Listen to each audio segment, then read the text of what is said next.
사랑하는 성도 여러분, 하나님이 우리의 힘입니다. 오늘 우리 영혼에 힘을 공급할 하나님의 말씀은 시편 88편 14절에서 18절입니다. 제가 낭독하겠습니다. 여호와여, 어찌하여 나의 영혼을 버리시며 어찌하여 주의 얼굴을 내게서 숨기시나이까? 내가 어릴 적부터 고난을 당하여 죽게 되었사오며 주께서 두렵게 하실 때에 당황하였나이다. 주의 진노가 내게 넘치고 주의 두려움이 나를 끊었나이다. 이런 일이 물같이 종일 나를 애우며 함께 나를 둘러쌌나이다. 주는 내게서 사랑하는 자와 친구를 멀리 떠나게 하시며 내가 아는 자를 흑암에 두셨나이다. 아멘. 이 SNS를 통해서 많은 사람과 연결되는 것 같지만 정작 나의 마음을 나눌 그러한 관계는 점점 희박해지는 시대입니다. 이 관계 맺는 게 갈수록 더 어려워지고 심지어 요즘은 이 친구를 사귀는 것도 어느새 하나의 능력처럼 여겨지는 그런 시대를 우리가 살아가고 있습니다. 그 결과 어떤 이유로든지 간에 이 인간관계라는 너무도 우리가 자연스럽게 여겨야 할 이것으로부터 밀려나는 사람들이 많이 생겨나고 있는 그런 실정입니다. 점심시간에 식사를 혼자 하는 청소년이 있고, 그리고 또 단톡방에는 있지만 배제하고 대화를 나누고 약속을 잡는 어떤 그러한 소외된 청년도 있고, 그리고 또 심지어 교회도 마찬가지예요. 교회를 오래 다녔는데 예배 끝나고 나서 같이 밥 먹을 사람 하나 없는 그런 중장년이 있고, 그리고 혼자 늙어가는 것이 두려운 그런 어르신들이 우리 사회에 만연해 있습니다. 만약 지금 이 상황이 남 이야기가 아니라 단순한 사회 현상이 아니라 내 이야기라면 이러한 은밀한 소외 가운데 나는 어떤 마음을 가져야 할까요? 이 관계라는 것을 갈망하지만 이 정말 고립되어 있는 사람이 다름 아니라 바로 나라면 나는 어떻게 살아야 할까요? 이 시간 이러한 깊은 소외 속에 있는 우리에게 성경이 주는 위로와 신앙적 도전을 함께 듣고, 그리고 또한 우리가 어떻게 다시 참된 관계를 회복할 수 있는지 함께 생각해 보겠습니다. 오늘 본문인 시편 88편은 이 시편 전체 중에서도 가장 절망적인 그러한 내용을 담고 있습니다. 시인은 어린 시절부터 굉장히 많은 어려움을 겪었습니다. 그리고 현재 병들어 있고 죽을 위기에 놓여 있습니다. 그런데 그것보다 더 이 시인에게 고통스러웠던 것은 주변에 아무도 없었던 거예요. 하나둘씩 사람들이 떠나가고 그를 이해해 줄 가족도, 그의 곁에 남아있는 친구도 하나 없었습니다. 그래서 하나님이 자기 곁에 없고 자기의 기도를 들어주지 않는 것처럼, 마치 하나님이 또한 침묵하는 것처럼 이제 느끼기까지 했습니다. 그런데 이 통상 시편이라는 것이 그러한 내용들을 많이 담고 있어요. 원수가 나를 둘러쌌다, 내가 지금 너무 괴롭다, 하나님 어디 계시나이까, 이런 식으로 많이 부르짖어요, 시편이라는 게. 그런데 이 시편은, 이 88편은 그냥 여기서 멈추어 버리고 끝납니다. 기도가 이어지는 것도 아니고 찬양도 없어요. 마지막 문장이 이렇게 끝납니다. 주는 내게서 사랑하는 자와 친구를 멀리 떠나게 하시며 내가 아는 자를 흑암에 두셨나이다. 여러분들이 성경을 많이 읽었으면 좀 이상하다고 느낄 거예요. 대부분의 시편은 절망으로 시작해도 마지막에는 어떤 식으로든지 간에 어떤 그 회복과 구원을 경험하고 하나님을 찬양하는 것으로 이제 끝이 나거든요. 그런데 이제 이 시편은 그렇지가 않아요. 희망 한 줄 없이 어둠 속에서 그대로 끝이 나버립니다. 그러나 이게 바로 시편의 여러분 특별함이에요. 시편은 하나님께 기도하는 사람들의 목소리를 정직하게 보존하고 있습니다. 그래서 우리는 시편을 통해서 인간이 어떤 고통을 겪고, 그리고 이제 그 고통이 얼마나 괴로운 것인지 느낄 수가 있고, 그리고 그 고통 앞에서 어떠한 신앙적인 자세를 지녀야 하는지 우리가 또한 배울 수도 있는 겁니다. 사실 많은 사람이 이 고통의 문제를 이제 해결하고자 할 때 취하는 방법 중에 하나가 마치 그거는 아무것도 아닌 것처럼 감정을 억누르고 그건 감당하면 된다. 당연히 감당해야 되는 거야. 인생은 고통이야. 뭐 이런 식으로 이제 뭐 성숙한 척을 하죠. 포장을 하는 거예요, 사실. 근데 여러분, 고통은 고통이에요. 아무리 뭐 좋은 믿음이 있어도 여러분 아프고요. 하나님을 안다고 해도 힘든 건 마찬가지입니다. 특히 인간 관계에서 오는 이러한 소외의 고통이라는 것은 사람의 영혼을 정말 뒤흔들어 버려요. 누군가 이 외면 당할 때 사람들이 다 무시하는 거야. 그러면 여러분 그게 외롭네 여기서 끝나는 게 아니죠. 그게 아니라 완전 내가 진짜 살아서 뭐하나 나는 쓸모없는 인간인가 이 존재 자체가 무의미해진 것처럼 그렇게 이제 느껴지는 거거든요. 사람이 여러분 밥 한 번 먹는 데서만 소외당해도 그렇게 느끼는 게 인간인데 이걸 내가 계속 겪는다고 생각해 보세요. 얼마나 이게 여러분 처절합니까? 하나님께 저주를 받았다 생각해도 이상하지 않은 거죠. 그런데 시편 88편의 시인이 느낀 고통이 바로 그러한 수준이었다는 겁니다. 그걸 감추지 않아요. 하나님 어디 가셨냐? 하나님 없는 것 같다. 하나님이 나한테서 다 뺏어갔다. 이런 식으로 이제 외칠 수밖에 없는 이 절규가 정직한 목소리라는 겁니다. 그러나 여러분, 우리가 여기서 한 가지 기억해야 될 것은 바로 이겁니다. 고통이 이렇게 당장 해결되지 않아도 하나님이 그리고 또한 침묵하시는 것처럼 느껴져도 어쨌거나 지금 이 시편 88편의 시인은 지금 뭐라고 있어요? 계속 하나님을 향해서 뭐 원망이든 욕이든 뭐든 어쨌거나 기도하고 있다는 겁니다. 기도의 자리를 떠나지 않았다는 거예요. 사실 이게 여러분 이 신앙을 가진 사람과 신앙이 없는 사람의 가장 큰 차이입니다. 신앙이 없는 사람은 여러분 뭐 하나님을 원망할 것도 없어요. 그러나 그리스도인은 기도합니다. 신앙이라는 게 원래 그런 거예요. 그리스도인이 여러분 하나님께 정직하게 정말 있는 그대로 속내를 다 드러낼 수 있는 여러분 이게 여러분 그리스도인의 이 권리이고요. 특권입니다. 심지어. 믿음이 없으면 이렇게 기도를 할 수가 없죠. 그런데 믿음이 있는데 기도를 안 한다는 것은 어떻게 보면은 좀 이상한 겁니다. 게다가 우리는 종종 또 이 사랑을 받지 못했다. 그거 뭐 한두 번도 아니고 이제 막 살면서 오랫동안 만약에 이제 내가 사랑을 받지 못했다라고 이제 느낀다면 그리고 실제로 사랑을 받지 못했다면 이게 그 상처가 이제 사람이 엄청 깊어지잖아요. 그러다 보니까 다시 상처받는 게 이제 두려워지죠. 뭐 정상인 거죠, 그거는. 그런데 그렇게 되면 어떻게 되느냐? 마음의 문을 이제 닫는 데서 끝나는 게 아니라 내가 사랑하지 않아도 될 이유를 막 찾아 나서고 내가 사랑할 필요가 없는 이유가 막 100만 가지가 생겨나는 거예요. 정당화하는 거죠. 내가 사람들을 사랑하지 않는 데에는 다 나름의 이유가 있고 근데 그걸 이제 자기 상처로 이야기를 하는 게 아니라 원래 세상이 그런 거예요. 원래 사랑이란 아무것도 아니야. 하찮은 거야. 사랑 그거 돈으로 사겠어. 그러니까 이런 식으로 이렇게 제가 좀 우스갯소리를 했지만은 사랑하지 않아도 되는 이유를 자꾸 이제 만들어내는 거죠. 그러나 여러분 그게 아니죠. 우리는 그게 아닌 걸 다 알아요, 사실은. 하나님은 인간을 관계 속에서 살아가도록 창조하셨습니다. 이 창세기 2장 18절에 보면 하나님이 사람이 혼자 있는 것이 좋지 않다. 그렇게 해가지고 뭐 하와도 만들고 이렇게 이제 했는데 그게 단순히 어떤 뭐 남녀 관계를 이야기를 하는 게 아니겠죠. 인간이 홀로 있는 게 좋지 못하다는 거예요.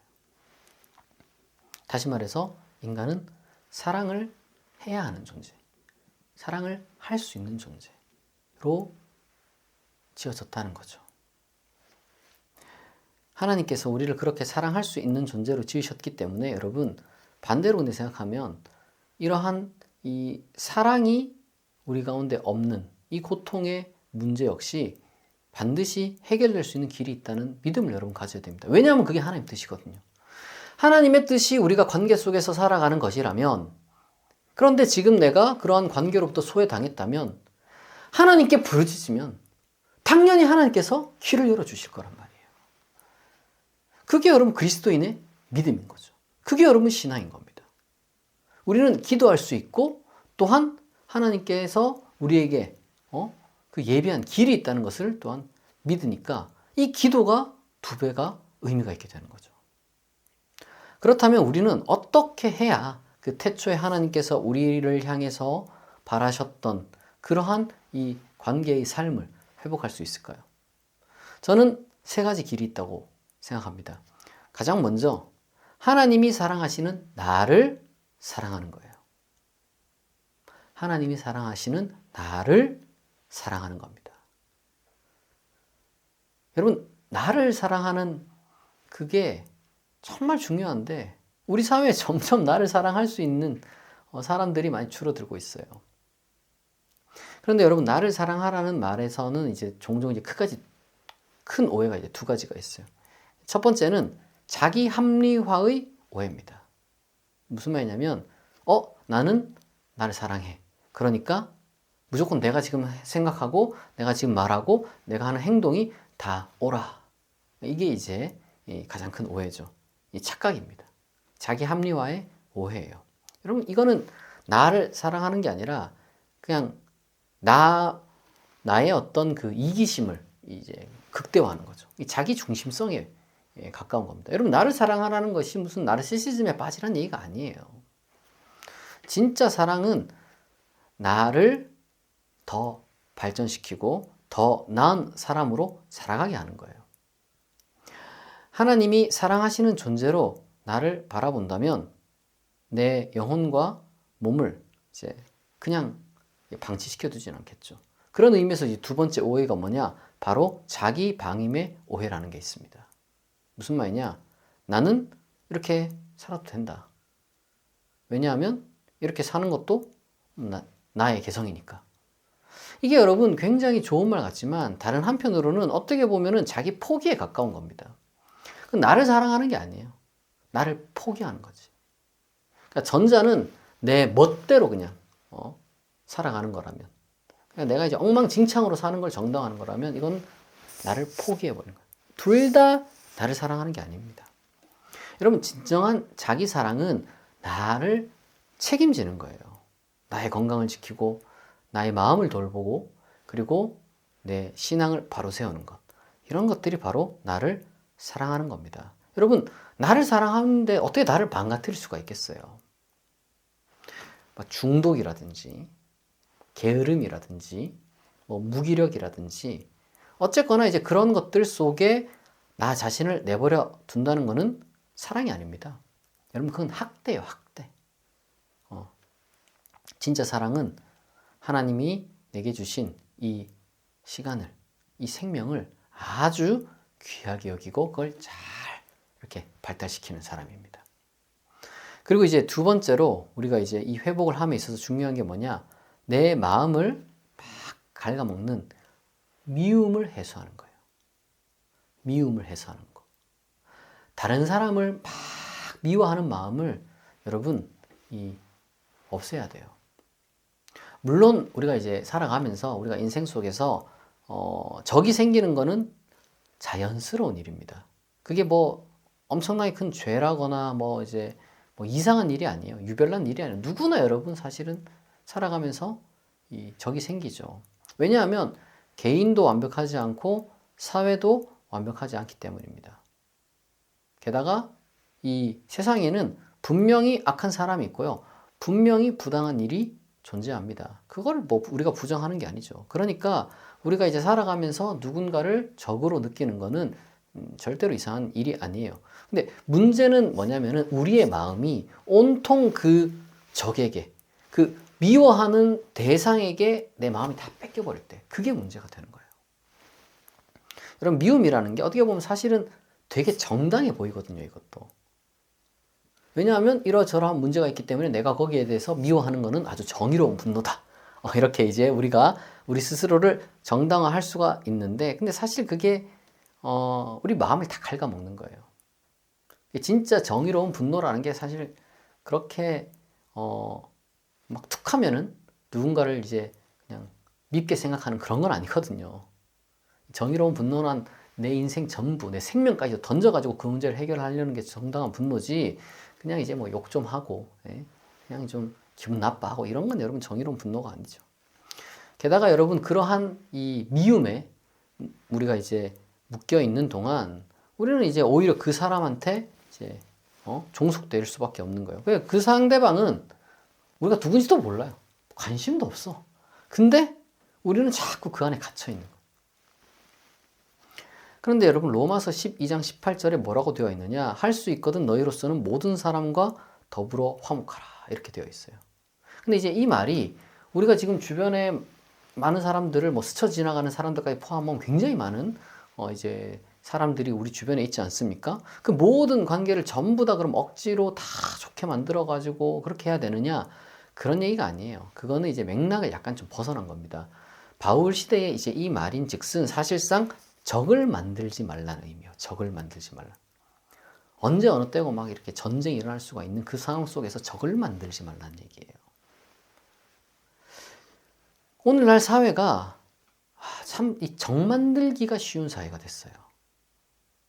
툭하면 적이 될 수가 있어요. 생각이 다르다는 이유로, 성향이 다르다는 이유로, 심지어 말투, 뭐 표정 이런 것들 때문에 서로를 적대하는 그런 일도 막 생기죠.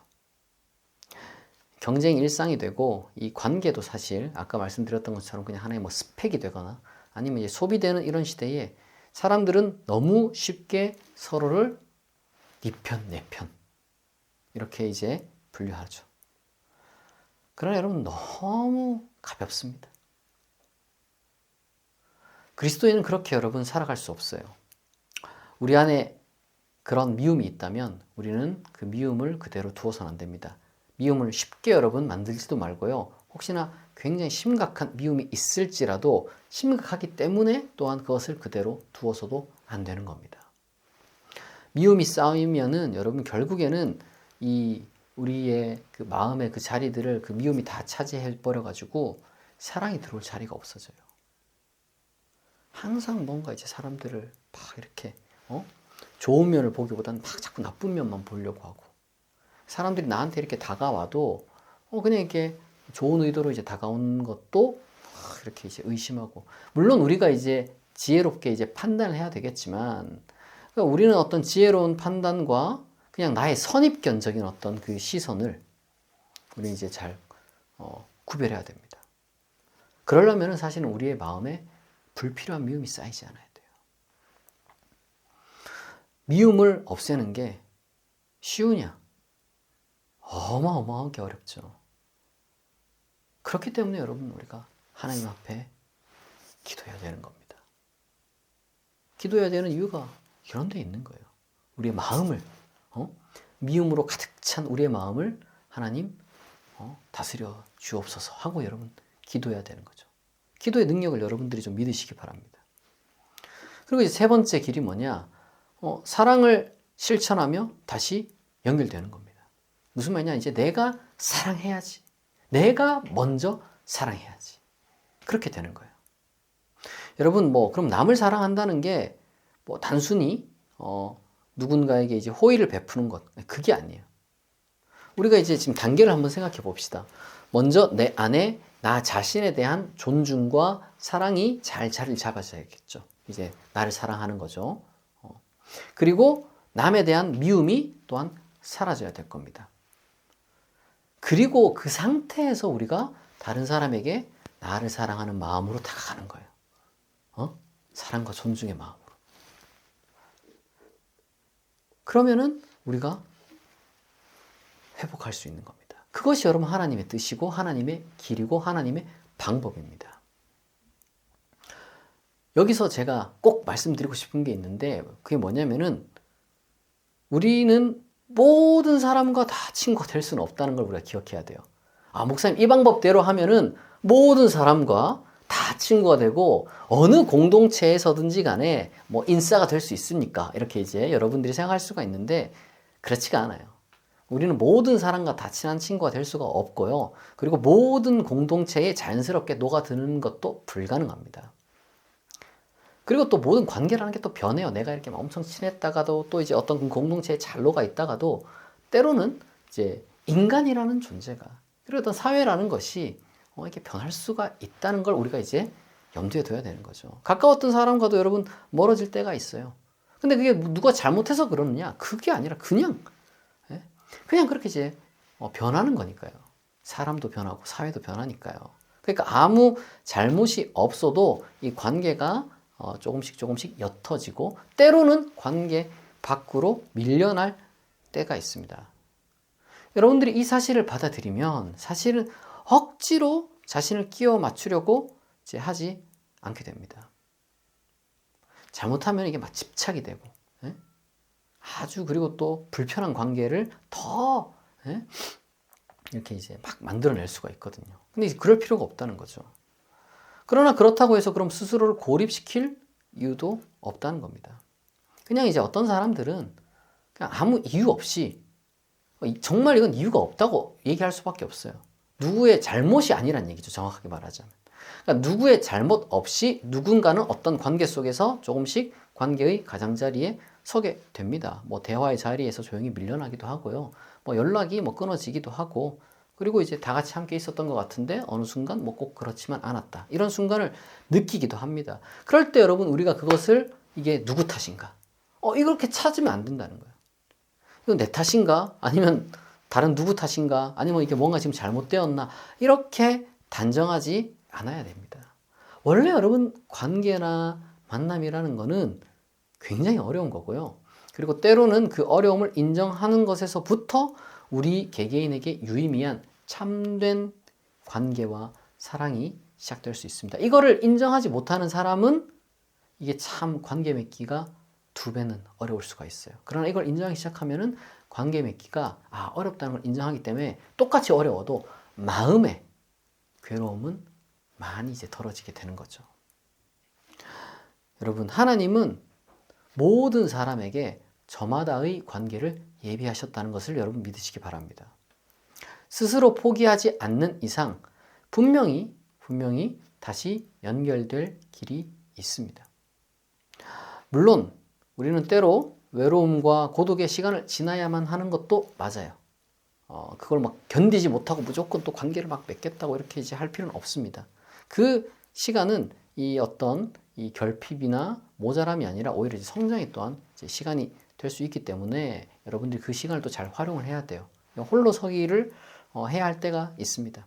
근데 여러분 진정한 홀로 서기는 어떤 분들이 이제 나는 아예 뭐 아무런 관계로부터 다 초월했다 이렇게 이제 이야기를 하는 분들이 있을 수가 있는데 저는 그런 사람들이 있다고 보고 굉장히 대단하고 훌륭하다고 생각을 해요. 그런 사람들은 그런데 여러분 이 도피하는 사람들이랑 달라요. 그런 분들은 혼자 있는 것에 익숙한 사람들이 아니에요. 단순히 어쩔 수 없이 혼자 있는 것에 익숙한 사람들이 아니라 자신을 사랑하는 사람이고 동시에 남을 미워하지 않는 사람이고 그리고 언제라도 다른 사람을 사랑할 수 있는 그러한 사람입니다. 그것이 여러분 그리스도인적인 어떤 기독교적인 의미에서 독립이고 홀로서기라고 할 수가 있는 것이죠. 우리 사회에는 점점 많은 사람들이 관계에서 밀려나고 있습니다. 뭐 함께 이야기할 진솔한 대화를 할 그런 친구가 없고 마음을 나눌 그런 사람들이 곁에 없는 그런 사람들이 많이 있죠. 무언가 단단히 잘못됐어요. 그런 거는. 이게 뭐 한두 명이 아니라 이제 사회 전반 현상이라는 거는 이건 뭔가 좀 단단히 우리 사회가 좀 잘못됐습니다. 만약 이것이 나의 이야기라면 하나님이 함께 하신다는 것을 일단은 기억하시길 바랍니다. 하나님은 이미 우리를 위한 그러한 각자에게 예비된 관계를 이렇게 이제 다 가지고 계십니다. 그러니까 여러분들이 용기를 내어서 스스로를 조금 더 일으켜 세우고 이 자신감을 가지시길 바랍니다. 달라질 수 있어요. 사랑할 수 있습니다. 미워하지 않을 수 있습니다. 그리고 혹여나 그것이 내 이야기는 아니라면 주변에 그런 사람들에게 다가가시기 바랍니다. 그분들의 친구가 되어줘야 됩니다. 그것이 여러분 그리스도인의 진정한 사랑의 실천입니다. 요한일서 3장 18절은 이렇게 말해요. 자녀들아, 우리가 말과 혀로만 사랑하지 말고 행함과 진실함으로 하자. 그리스도인의 사랑은 말이 아니라 이념이나 생각이 아니라 행동으로, 이 실천으로 드러나야 합니다. 사랑하는 여러분, 하나님이 침묵하시는 것처럼 느껴질 수는 있어요. 그러나 하나님은 언제나 우리와 함께 하십니다. 우리는 하나님께 사랑받는 존재입니다. 그리고 동시에 하나님으로부터 사랑할 수 있는 자격과 능력을 부여받은 사람입니다. 하나님은 우리 각자를 위해 아름다운 관계와 공동체를 또한 예비해 두셨음을 믿으시기 바랍니다. 여러분이 하나님 안에서 다시 자신을 발견해서 하나님과 연결되고 자신과 화해하고 그리고 더 나아가 미워하는 사람 없이 새로운 다른 사람들과 사랑으로, 우정으로 아름다운 관계를 맺을 수 있기를 진심으로 축복합니다. 같이 기도하겠습니다. 자비하신 하나님 아버지, 오늘 말씀을 통해 우리의 마음을 비추어 주시니 감사합니다. 하나님이 침묵하시는 것처럼 느껴질 때에도 하나님은 언제나 우리와 함께 계심을 믿습니다. 하나님, 우리의 상처 입은 마음을 치유해 주옵소서. 사랑할 용기를 잃은 영혼에게 다시 사랑의 힘을 부어 주옵소서. 미움이 사라지고 용서와 평안이 우리 안에 자리 잡게 하옵소서. 내가 먼저 다가가고 품어주고 이해하는 사랑을 배우게 하옵소서.